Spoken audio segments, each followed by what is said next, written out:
प्यारे किसान वीरों ते भैणों, ਜਦੋਂ ਅਸੀਂ ਆਪਣੇ ਆਲੇ ਦੁਆਲੇ ਝਾਤ ਮਾਰਨੇ ਆ ਤੇ ਸਾਨੂੰ ਪੰਜਾਬ ਦੇ ਵਿੱਚ ਖੇਤੀ ਨਜ਼ਰ ਆਉਂਦੀ ਹੈ ਤੇ ਅੱਜ ਖੇਤੀ ਤੋਂ ਉਤਪਾਦਨ ਲੈਣ ਦੇ ਵਿੱਚ ਪੰਜਾਬ ਸੈਰੇ ਫਰਿਸ਼ਤੇ। ਪਰ ਜਦੋਂ ਖੇਤੀ ਦੀ ਬਚ ਖੁਚ ਦੀ ਗੱਲ ਆਉਂਦੀ ਏ ਤੇ ਉੱਥੇ ਅਸੀਂ ਕਾਫੀ ਹੱਦ ਤੱਕ ਪਿੱਛੇ ਨਜ਼ਰ ਆਉਂਦੇ ਆ। ਖੇਤੀ ਤੋਂ ਪਦਾਰਥ ਅਸੀਂ ਬਣਾਉਂਦੇ ਆ, ਲੇਕਿਨ ਖੇਤੀ ਤੋਂ ਬਚ ਖੁਚ ਤੋਂ ਬਾਇਓ એનર્ਜੀ ਬਣ ਸਕਦੀ ਹੈ, ਬਾਇਓ ਫਿਊਲ ਬਣ ਸਕਦਾ। Where there is fuel there is fire. ਇਹ ਸਾਰਾ ਕੁਛ ਪਿਆਰੇ ਕਿਸਾਨ ਵੀਰੋ ਨਾਲ ਨਾਲ ਚੱਲਦਾ ਹੈ ਔਰ ਸਾਡੀ ਖੇਤੀ ਦੇ ਵਿੱਚ ਇੰਨਾ ਕੁ ਸਾਡੇ ਕੋਲ ਸੰਭਾਵਨਾਵਾਂ ਨੇ ਜਿਨ੍ਹਾਂ ਨੂੰ ਅਸੀਂ ਹਰ ਪੱਖੋਂ ਜੇ ਉਜਾਗਰ ਕਰੀਏ ਤੇ ਕਾਫੀ ਹੱਦ ਤੱਕ ਸਾਡੇ ਕਿਸਾਨ ਦੀ ਮਾਲੀ ਹਾਲਤ ਹੋਰ ਸੁਧਰ ਸਕਦੀ ਹੈ। ਉਹ ਬਾਇਓ ਮਾਸ ਜਿਹਨੂੰ ਅਸੀਂ ਬਾਲ ਦਿੰਦੇ ਹਾਂ, ਜਿਹਨੂੰ ਅਸੀਂ ਜਾਇਆ ਕਰ ਦਿੰਦੇ ਹਾਂ, ਉੱਥੋਂ એનર્ਜੀ ਬਣ ਸਕਦੀ ਹੈ। ਇਸੇ ਕਰਕੇ ਭਾਰਤ ਸਰਕਾਰ ਵੱਲੋਂ ਕਪੂਰਥਲਾ ਜ਼ਿਲ੍ਹੇ ਦੇ ਲਾਗੇ ਹੀ ਇੱਕ ਸੰਸਥਾਨ ਹੈ, ਉੱਥੇ 4 ਦਿਨਾਂ ਵਰਕਸ਼ਾਪ ਚੱਲਣ ਡਈ ਹੈ, international conference on recent advances in bio energy. ਇਹ ਇੱਥੇ ਉਪਰਾਲਾ ਕੀਤਾ ਜਾ ਰਿਹਾ ਹੈ।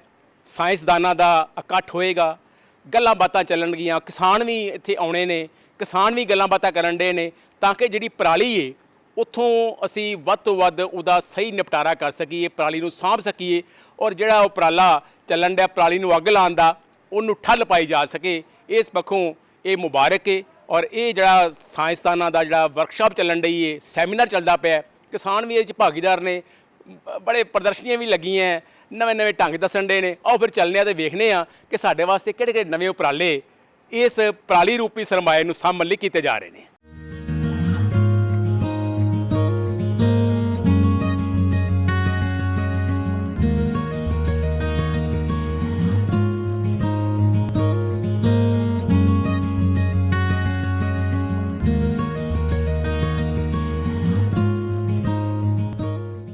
मेरा नाम डॉक्टर कुंवरपाल है। मैं यहाँ एज ए साइंटिस्ट डी काम करता हूँ। यहाँ पर हमारा इंस्टीट्यूट है सरदार स्वर्ण Singh national institute of bio energy. यहाँ पर आज हमारा एक सेमिनार हो रहा है जिसमें किसानों के लिए अलग अलग जो बायोमास से रिलेटेड वर्क है उसके ऊपर उनको किस तरह से उपयोग में लाया जाए उसके ऊपर शोधकर्ताओं के विचार आपस में साझा कर रहे हैं हम लोग। बायोमास कुक स्टोव जो हम यूज़ करते हैं जनरली अपने घरों के अंदर खाना पकाने के लिए, तो उसमें जो हम बायोमास यूज़ करते हैं वो बहुत ज़्यादा धुआं उत्सर्जित करता है जब हम उसको यूज़ करते हैं, जो कि बहुत हार्मफुल है हमारे हेल्थ के लिए, हमारे बच्चों की हेल्थ के लिए और सभी के लिए।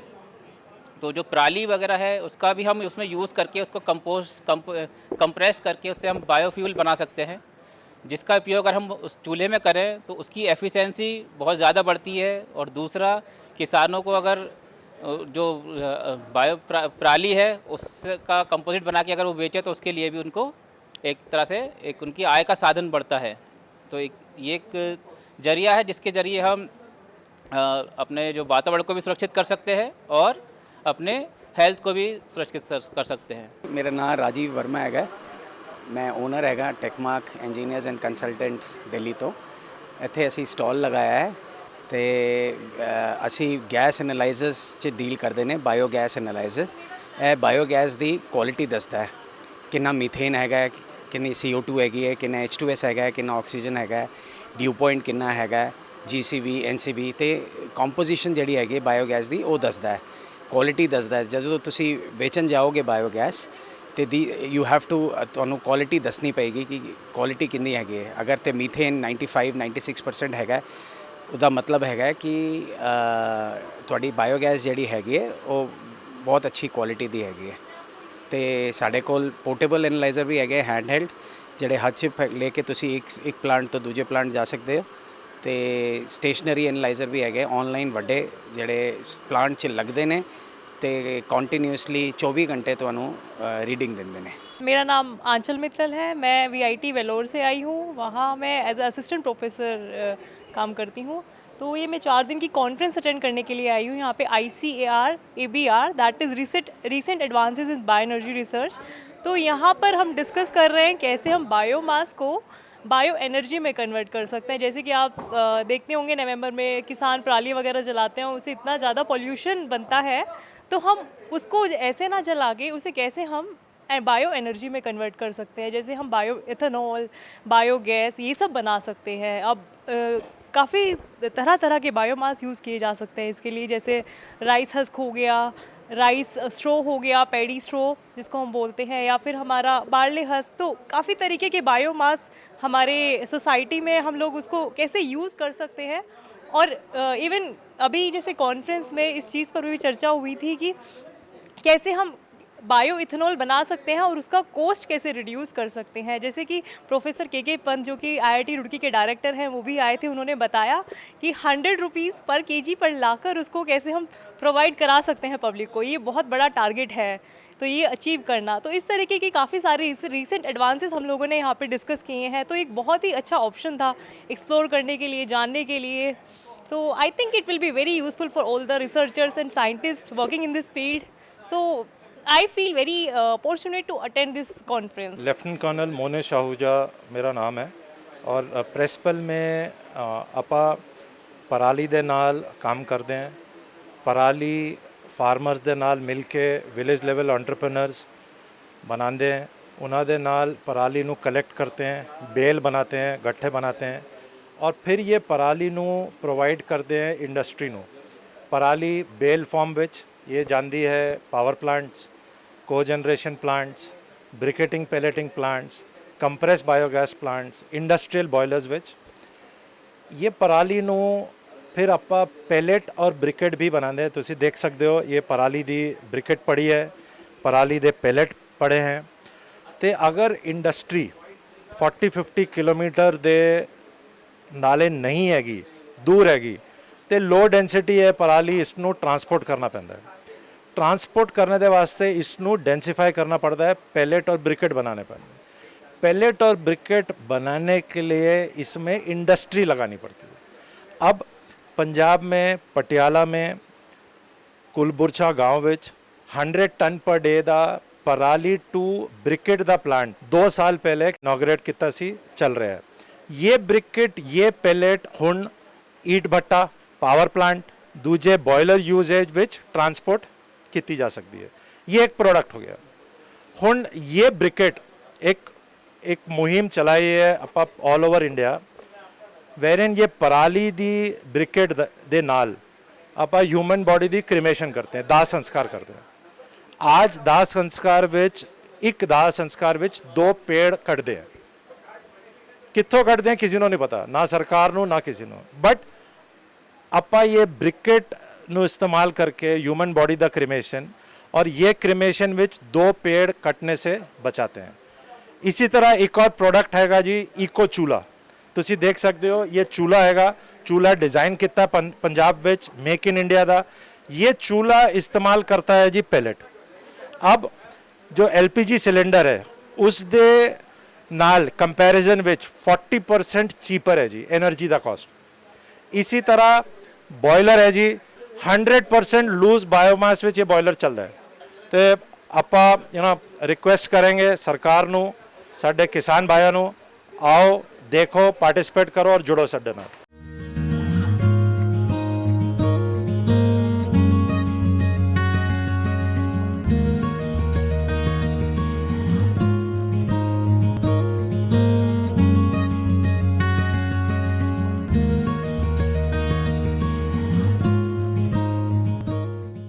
आज हम यहाँ सभी लोग इकट्ठे हुए हैं बायो एनर्जी के बारे में जानने के लिए।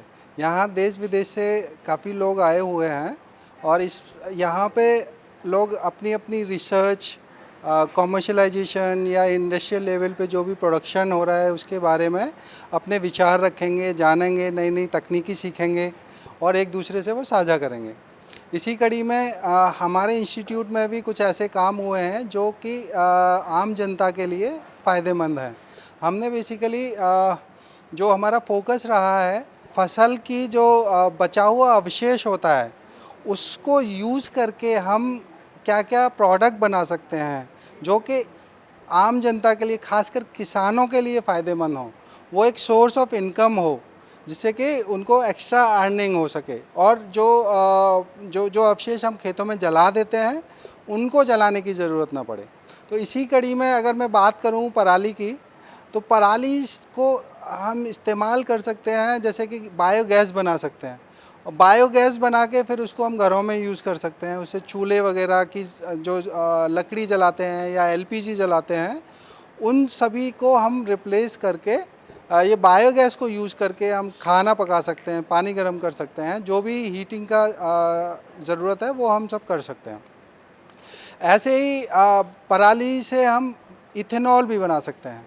इथेनॉल का आपने सुना है कि पेट्रोल में हम मिक्स करते हैं, ब्लेंड करके उसको गाड़ियों में चला सकते हैं। मैं गौरव मिश्रा, साइंटिस्ट है from MNRE, ministry of new and renewable energy. मैं वहाँ पे बायो एनर्जी और वेस्ट टू एनर्जी सेगमेंट को देख रहा हूँ, under guidance of our secretary Bhupinder Bhalla ji और जॉइंट सेक्रेटरी श्री दिनेश जगदाले जी। यहाँ पे जैसा कि यहाँ पे आज NIBE national institute of biomass energy के अंदर एक इंटरनेशनल कॉन्फ्रेंस हो रही है, जो बायोमास एनर्जी के अंदर जितना भी जो रिसेंट एडवांसेस हैं उस रिसर्च से रिलेटेड, उसके ऊपर ये कॉन्फ्रेंस 4 दिन की चालू की गई है। एंड इसमें मेजर फोकस जो बायोमास रिलेटेड जितनी भी जो सॉल्यूशंस वगैरह हैं, उसमें क्या क्या रिसेंट एडवांसेस हो रहे हैं, क्या रिसर्च हो रहा है, उसको क्या बेनिफिट हम नीचे ग्रास रूट तक लेके जा सकते हैं, उस चीज़ के ऊपर सारा डिस्कशंस वगैरह रहने वाले हैं। और मिनिस्ट्री के हिसाब से अगर आप बात करते हैं तो मिनिस्ट्री का अपना एक नेशनल बायो एनर्जी प्रोग्राम है, जिसके अंदर 3 मेजर कंपोनेंट हैं। एक जो बायोगैस रिलेटेड है, जिसमें small and medium scale biogas plants वगैरह को प्रमोट कर रहे हैं थ्रू सेंट्रल फाइनेंशियल असिस्टेंस के रूट से, प्लस बायो मास पावर का जो दूसरा डिवीज़न है, जहाँ पे जो यहाँ पे पराली की जो बहुत बड़ी जो समस्या है पंजाब, हरियाणा, राजस्थान, यूपी के अंदर, उसको एड्रेस करने के लिए उसको डेंसीफाई कैसे करना है पैलेट्स, ब्रिकेट्स में, उसमें उनको जो नए डेवलपर्स के लिए उसको कंपनियाँ फ्लोट करने के लिए जो इनिशियल सेंट्रल फाइनेंशियल असिस्टेंस वगैरह है, उनको कैसे प्रोवाइड करना है, उस चीज़ के ऊपर गवर्नमेंट फोकस कर रही है। प्लस जो तीसरा मेन एरिया है जिसके ऊपर मिनिस्ट्री का फोकस है, वो वेस्ट टू एनर्जी सेगमेंट पे है, कि जितने भी जो वेस्ट सोर्सेज हैं उससे आप CBG जैसे जो गवर्नमेंट का जो मैंडेट है सतत प्रोग्राम के अंदर, गोवर्धन प्रोग्राम के अंदर, उसके अंदर कैसे CBG को कैसे सपोर्ट किया जा सकता है, तो गवर्नमेंट का वो जो फोकस है उस लाइन पे है। मैं थे इंटरनेशनल कॉन्फ्रेंस है ਜਿਹੜੀ ਰੀਸੈਂਟ ਐਡਵਾਂਸਸ ਇਨ ਬਾਇਓ એનર્ਜੀ ਰਿਸਰਚ ਦੇ ਬਾਰੇ 'ਚ ਹੋ ਰਹੀ ਹੈ national institute of bio energy Kapurthala, ਉੱਥੇ ਹਾਂ। ਔਰ ਬੜਾ ਅੱਛਾ ਲੱਗ ਰਿਹਾ, ਖੁਸ਼ੀ ਹੋ ਰਹੀ ਹੈ ਸ਼ੇਅਰ ਕਰਕੇ ਕਿ ਜਗ੍ਹਾ ਜਗ੍ਹਾ ਤੋਂ, ਨਾ ਸਿਰਫ ਇੰਡੀਆ 'ਚੋਂ, ਬਾਹਰੋਂ ਵੀ ਇੱਥੇ ਸਾਇੰਸਦਾਨ ਆਏ ਨੇ, ਇੰਡਸਟਰੀ ਤੋਂ ਲੋਕ ਆਏ ਨੇ, ਗਵਰਨਮੈਂਟ ਦੇ ਨੁਮਾਇੰਦੇ ਨੇ, ਤਾਂ ਕਿ ਅਸੀਂ ਇੱਕ ਮੁੱਦੇ 'ਤੇ ਸ਼ੇਅਰ ਕਰ ਸਕੀਏ ਕਿ ਬਾਇਓ એનર્ਜੀ ਦਾ ਜਿਹੜੀ ਕਨਵੈਨਸ਼ਨਲ એનર્ਜੀ ਹੈ ਉਹਦੇ ਵਿੱਚ ਆਉਣ ਵਾਲੇ ਟਾਈਮ 'ਚ ਕੀ ਯੋਗਦਾਨ ਹੋ ਸਕਦਾ। ਇਸ ਵੇਲੇ ਬੜੀ ਵੱਡੀ ਪ੍ਰਾਇੋਰਟੀ ਹੈ ਸਾਡੇ ਮੁਲਕ ਦੀ। ਸਾਡਾ ਟੀਚਾ ਹੈ ਕਿ 2030 ਤੱਕ 50% ਜਿਹੜੀ એનર્ਜੀ ਦੀ ਇੰਸਟਾਲਡ ਕਪੈਸਿਟੀ ਹੈ ਉਹ ਰੀਨਿਊਏਬਲ ਰਿਸੋਰਸਿਸ ਦੇ ਵਿੱਚੋਂ ਆਵੇ। ਅਤੇ ਪੰਜਾਬ ਦੇ ਵਿੱਚ ਤੁਸੀਂ ਜਿਵੇਂ ਸਮਝਦੇ ਹੋ ਕਿ ਸਾਡੇ ਕੋਲ ਪੈਡੀ ਸਟਰॉ ਦੇ ਭੰਡਾਰ ਨੇ, ਇੱਕ ਬਹੁਤ ਵੱਡਾ ਰਿਸੋਰਸ ਹੈ ਜਿਹਦਾ ਅੱਗ ਲੱਗਣ ਦਾ ਇਸ ਵੇਲੇ ਇੱਕ ਚੈਲੰਜ ਹੈ, ਪਰ ਜਿਵੇਂ ਜਿਵੇਂ ਇਹਦੀ ਇੱਕ ਵੈਲਿਊ ਐਸਟੈਬਲਿਸ਼ ਹੋ ਗਈ ਐਜ਼ ਬਾਇਓ એનર્ਜੀ, ਅਤੇ ਇਹ ਤਾਂ ਲੱਭਣਾ ਨਹੀਂ ਆਉਣ ਵਾਲੇ ਟਾਈਮ ਦੇ ਵਿੱਚ। ਜਿਵੇਂ ਕਿ ਤੁਹਾਨੂੰ ਸਭ ਨੂੰ ਧਿਆਨ ਹੋਣਾ, ਕੁਛ ਦੇਰ ਪਹਿਲੇ ਜਿਹੜੀ ਪੈਡੀ ਦੀ ਹਸਕ ਹੈ, ਹਸਕ ਦਾ ਇੱਦਾਂ ਹੀ ਸੀਗਾ, ਹਸਕ ਪਹਿਲੇ ਬਹੁਤ ਉਹਦਾ ਡਿਸਪੋਜ਼ ਆਫ ਕਰਨਾ ਮੁਸ਼ਕਿਲ ਸੀ। ਇਸ ਵੇਲੇ ਉਹਦੀਆਂ ਇੰਨੀਆਂ ਪ੍ਰਾਈਸਿਸ ਨੇ ਕਿ ਕਿਤੇ 8 ਰੁਪਏ 10 ਰੁਪਏ ਕਿਲੋ ਮਿਲਦੀ ਹੈ, ਉਹਦੇ ਇੰਨੇ ਯੂਜ਼ਸ ਐਸਟੈਬਲਿਸ਼ ਹੋ ਗਏ ਨੇ। ਇਸੇ ਤਰ੍ਹਾਂ ਪੈਡੀ ਸਟਰॉ ਦੇ ਕਾਫੀ ਯੂਜ਼ ਐਸਟੈਬਲਿਸ਼ ਹੋ ਗਏ ਨੇ। ਅਸੀਂ, ਮੇਰਾ ਆਪਣਾ ਡਿਪਾਰਟਮੈਂਟ, ਮੇਰੀ ਆਪਣੀ ਆਰਗੇਨਾਈਜੇਸ਼ਨ ਪੰਜਾਬ ਦੇ ਵਿੱਚ ਪਹਿਲੀ first of their kind paddy straw briquetting units ਅਸੀਂ ਐਸਟੈਬਲਿਸ਼ ਕਰਾਏ, ਪੈਲੇਟਾਈਜੇਸ਼ਨ ਯੂਨਿਟ ਐਸਟੈਬਲਿਸ਼ ਕਰਾਏ ਨੇ। ਅਤੇ ਇਹ ਡਿਮੋਨਸਟ੍ਰੇਸ਼ਨ ਤੋਂ ਬਾਅਦ ਹੁਣ ਪੰਜਾਬ ਵਿੱਚ ਬਹੁਤ ਸਾਰੇ ਇਹੋ ਜਿਹੇ ਯੂਨਿਟ ਆ ਰਹੇ ਨੇ।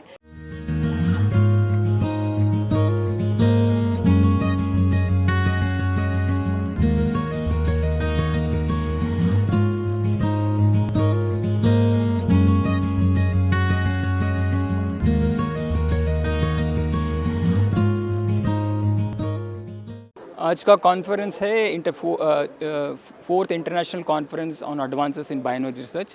ये चौथा कॉन्फ्रेंस है जिसमें हम जो भी जैव ऊर्जा में संशोधन होता है उसके बारे में हम एक कॉन्फ्रेंस कर रहे हैं, जिसमें पार्टिसिपेंट्स है अनेक एजुकेशन इंस्टीट्यूशन से और रिसर्च इंस्टीट्यूशन से और इंडस्ट्री से, जो सभी भारत देश में और बाहर के देशों में से भी आए हैं। तो ये 4 दिन का कॉन्फ्रेंस है। आज का उद्घाटन हमारे माननीय सेक्रेटरी MNRE ने किया है। अभी इनॉग्रेशन ख़त्म हो गया है। इसके बाद में आज 2 टेक्निकल सेशन है। उसके बाद में एक मीटिंग है जिसमें हम पैनल डिस्कशन होगा इंडस्ट्री से, और जिसे टेक्निकल मैटर्स जैसा पराली बर्निंग है ना, उसके बारे में क्या सोल्यूशन हम दे सकते हैं पंजाब और हरियाणा के लिए, उसके बारे में एक डिस्कशन है। उसके बाद में फाइनेंस का भी डिस्कशन है। तो आज के लिए है। और कल पूरा 2 दिन टेक्निकल सेशन होगा जिसमें जो कोई रिसर्चर्स है जो जैव ऊर्जा में काम कर रहे हैं वो अपने साइंटिफिक फाइंडिंग्स को शेयर करेंगे। उसके अलावा हमें पोस्टर सेशन भी है जो कल से शुरू होगा, जिसमें ना 50 से ज़्यादा स्टूडेंट्स अपने रिसर्च फाइंडिंग्स ना पोस्टर के मुखांतर उसको डिस्प्ले किया है, वो भी होगा। और लास्ट डे दिन एक फिरोजपुर में एक सुखबीर एग्रो में इंडस्ट्रियल विजिट है। तो इस मीटिंग से हम सभी साइंटिस्ट और रिसर्च और इंडस्ट्रियलों से मीटिंग होगा और इस जैव ऊर्जा की आगे बढ़ने की बहुत उम्मीद है। जैसा कि आप जानते हैं कि national institute of bio energy ने एक बहुत ही इम्पोर्टेंट टॉपिक पे आज सेमिनार जो 3 दिन का ऑर्गेनाइज किया है। जब हम बात करते हैं national institute of bio energy की, तो ये इंस्टीट्यूट बहुत अच्छा काम कर रहा है कि किस तरह से जो बायोमास बेस्ड प्रोडक्ट्स हैं वो कॉमर्शियल लेवल तक पहुंच सकें, और बहुत सारे रिसर्च इंस्टीट्यूट्स में काम कर रहे हैं। और जब हम बायो एनर्जी की बात करते हैं तो आपको जैसे पता है कि पहले जो आज से जैसे अब तो काफ़ी अवेयरनेस आई, पहले जैसे गाँव में खेतों में ही जैसी फसल कटती है तो उसको काट के जला दिया जाता है। उसका भी एक साइंटिफिक पर्पज़ ये कि जब जलाते हैं तो कार्बन बनता है, वो कार्बन जो है फर्टिलाइज़र बन जाता है, right. It's a good source of fertiliser. और जब भी हमारे किसान भाई हैं उनको जैसा आपको एक फसल के बाद दूसरी फसल तैयार करनी होती है तो उनके पास इतना टाइम नहीं होता कि वो वहाँ से उसको कहीं दूसरी जगह विस्थापित करके जहाँ इंडस्ट्रीज और ले जाएं और फिर वहाँ उसको कार्बन में बना के उनको वापस दे दें। तो कई बार क्या होता है कि जब नॉन टेक्निकल बेसिस पे हम जलाते हैं या उसमें कुछ ऐसे फ्यूल्स यूज करते हैं तो वो जो कार्बन सूट्स होता है, छोटे छोटे कार्बन के पार्टिकल जो है हवा में चले जाते हैं। और वो कार्बन पार्टिकल जैसे जैसे अब उस समय आपने देखा होगा जब अक्टूबर नवंबर दिसंबर का मौसम होता है तो अब टेम्परेचर गिरने लगता है, तो जो हवा में कार्बन पार्टिकल्स हैं वो धीरे धीरे नीचे आने लगते हैं। और फिर जब जो आम जनता है या दूसरे जैसे नेशनल कैपिटल रीजन या दिल्ली के आसपास के हैं, हवा की तरह वो जाते हैं और फिर वहाँ वो लोगों को श्वास से रिलेटेड बीमारियाँ होती हैं। तो ये एक बहुत बड़ा जो पराल बर्निंग की जो बात कर रहे हैं वो भी एक रूट कॉज हो सकता है। बाकी तो है ही, जैसे ईंधन की बात कर रहे हैं, स्कूटर इंजन्स और ये सब होते हैं, ये भी अपना कार्बन सूट बना रहे हैं और साथ साथ ये भी एक रीजन। तो अगर इसको हम इफ़िशिएंटली, जैसे मोबाइल टाइप की हम बात कर रहे हैं, तो मोबाइल टाइप के पैरालाइजर हम बना रहे हैं, आजकल डिज़ाइन कर रही हैं, सरकार इसमें सपोर्ट कर रही है। तो उसको एक सेंट्रल लेवल पे सब कलेक्ट करके, तो बायोमास को डेंसिफाई करके सेलेक्ट करके एक जगह पे 4 बना दें उसका, या लिक्विड फ्यूल बना दें। उस लिक्विड फ्यूल से उनके ही अपने जनरेटर सेट, ट्रैक्टर्स, राइट, जो पंप सेट्स हैं ये चल जाएंगे। तो और उसमें ज़्यादा फ़ायदा है उनको उससे एक तरह से रेवेन्यू बेस्ड मॉडल है, या जिससे उनको प्रॉफिट हो सकता है। दूसरा चीज़ ये भी है कि या तो कार्बन जो बन रहा है उनको खेत में वो क्वालिटी वाला जो कार्बन प्रोडक्ट होगा वो उनको सप्लाई किया जाएगा। तो एक तरह से ये रेवेन्यू मॉडल है, राइट। तो मुझे लगता है कि इस तरह के जो जागरूकता आजकल की जा रही है, इस जागरूकता का बहुत फ़ायदा होने वाला है। इंटरनेशनल कॉन्फ्रेंस ਅਸੀਂ ਆਰਗੇਨਾਈਜ਼ ਕੀਤੀ ਹੈ national institute of bio energy ਨੇ। ਇਹ ਸਾਡੀ ministry of new and renewable energy Bharat ਸਰਕਾਰ ਦੀ ਇੰਸਟੀਟਿਊਸ਼ਨ ਹੈਗੀ ਤੇ ਇਹ ਐਨੂਅਲ ਕਾਨਫਰੰਸ ਅਸੀਂ ਕਰਨੇ ਆ ਤੇ ਇਸ ਵਾਰ ਅਸੀਂ ਰਿਸਰਚ ਆਫ ਕੋਰਸ ਹਰ ਵਾਰ ਟੌਪਿਕ ਚੇਂਜ ਹੁੰਦੇ ਨੇ ਤੇ ਇਹ ਹੁਣ 4 ਦਿਨ ਦੀ ਕਾਨਫਰੰਸ ਹੈ।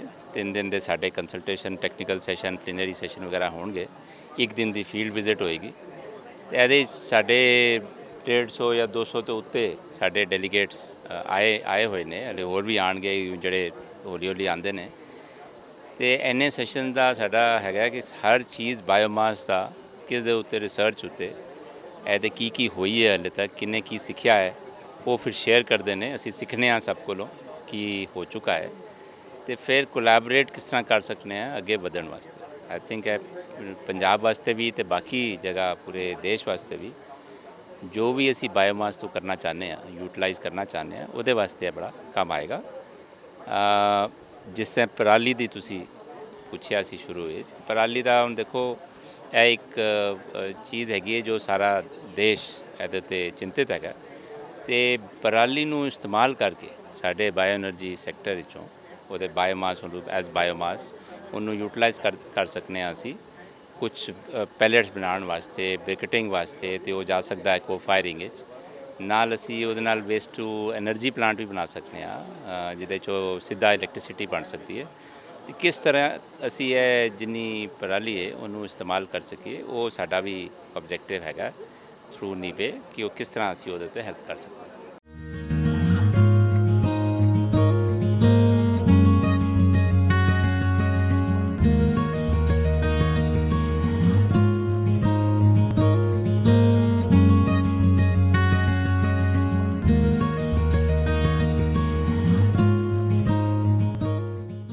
ਇਹ ਜਿਹੜੀ international conference on recent advances in bio energy research ਦੇ ਵਿਸ਼ੇ ਤੇ ਅੱਜ ਆਪਾਂ ਇੱਥੇ ਆਏ ਆ। ਬੜਾ ਕੁਝ ਅਸੀਂ ਵੇਖਿਆ ਹੈ ਔਰ ਵੇਖ ਕੇ ਬੜੀ ਹੈਰਾਨੀ ਹੋਈ ਏ ਕਿ ਇਹ ਵੀ ਕੁਝ ਬਣ ਸਕਦਾ ਸਾਡੀ ਖੇਤੀ ਦੇ ਪਦਾਰਥਾਂ ਤੋਂ, ਖੇਤੀ ਦੀ ਬਚਖੁਚ ਤੋਂ। ਤੇ ਇਹ ਭਵਿੱਖ ਦੀ ਸੋਚ ਹੈ, ਵਕਤ ਦੀ ਲੋੜ ਹੈ ਕਿ ਆਪਾਂ ਅਜੇ ਵੀ ਸੰਭਲੀਏ। ਇਹ ਸਰਮਾਇਆ ਜਿਹੜਾ ਇਹਨੂੰ ਅਸੀਂ ਵਧੀਆ ਢੰਗ ਨਾਲ ਆਪਣੀ ਖੇਤੀ ਵਾਸਤੇ, ਆਪਣੇ ਮੁਨਾਫੇ ਵਾਸਤੇ ਬਣਾ ਸਕਨੇ ਆ ਤੇ ਇਹ ਜਾਣਕਾਰੀਆਂ ਸਾਡੇ ਵਾਸਤੇ ਮੁਫੀਦ ਹੋਣਗੀਆਂ। ਇਸ ਆਸ ਨਾਲ ਬਹੁਤ ਬਹੁਤ ਮਿਹਰਬਾਨੀ ਜੀ।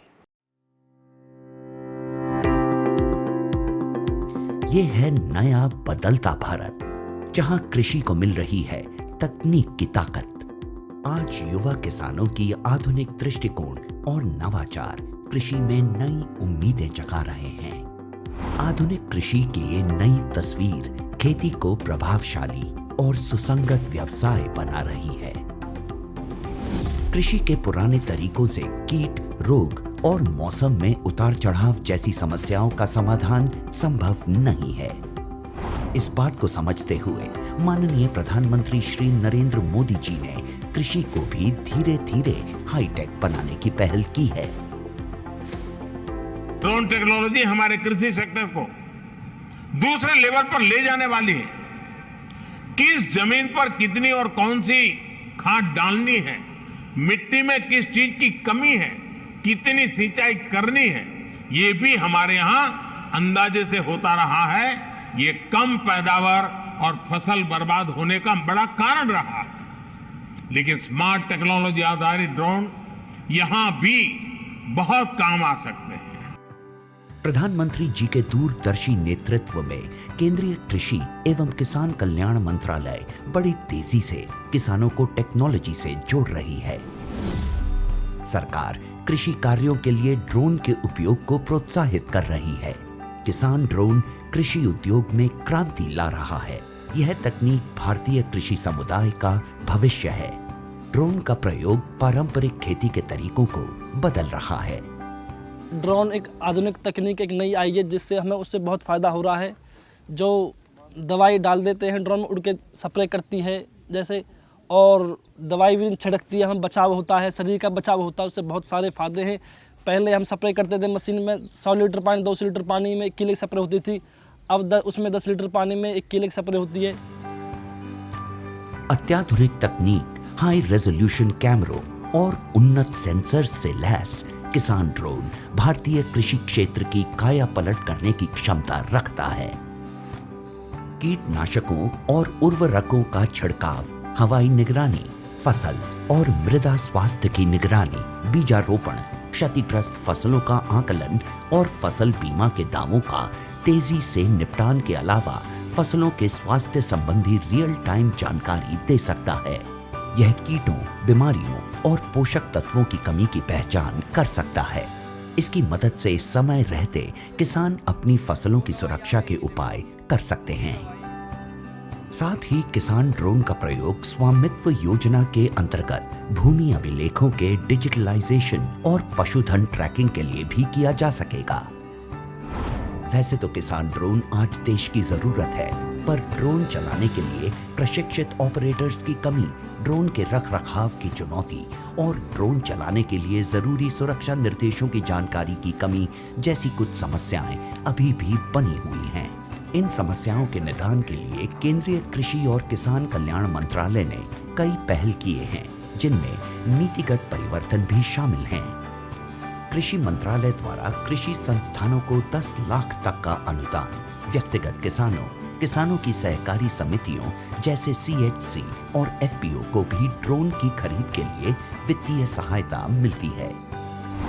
किसानों के खेतों में ड्रोन के लिए फार्म मशीनरी प्रशिक्षण और परीक्षण संस्थानों FMTTI, भारतीय कृषि अनुसंधान परिषद ICAR संस्थानों, कृषि विज्ञान केंद्रों तथा राज्य कृषि विश्वविद्यालयों को कृषि यंत्रीकरण उप मिशन के तहत आकस्मिक व्यय के साथ ड्रोन लागत की 100% दर पर वित्तीय सहायता प्रदान की जाती है। वित्तीय सहायता और अनुदान प्रदान करने के अलावा ड्रोन फैसिलिटेशन सेंटर का विकास भी किया जा रहा है। कुशल ड्रोन ऑपरेटर्स की कमी को पूरा करने के लिए प्रशिक्षण कार्यक्रम चलाए जा रहे हैं। प्रशिक्षित किसानों की DGCA द्वारा सभी जरूरी औपचारिकताएं प्रशिक्षण केंद्रों में ही पूरी कर ली जाएं, यह भी सुनिश्चित किया जा रहा है। ड्रोन प्रौद्योगिकियों के अनूठे लाभों को ध्यान में रखते हुए मंत्रालय ने ड्रोन के जरिए 10 तरह के फसलों पर कीटनाशक के छिड़काव हेतु मानव संचालन प्रक्रिया SOP जारी किए हैं। आधुनिक कृषि उद्योग एक महत्वपूर्ण मोड़ पर है। कल तक जो किसान संसाधन के अभाव में मजबूर था, वो अब तकनीक की ताकत से मजबूत हो रहा है। नए भारत की नई तस्वीर गढ़ रहा है।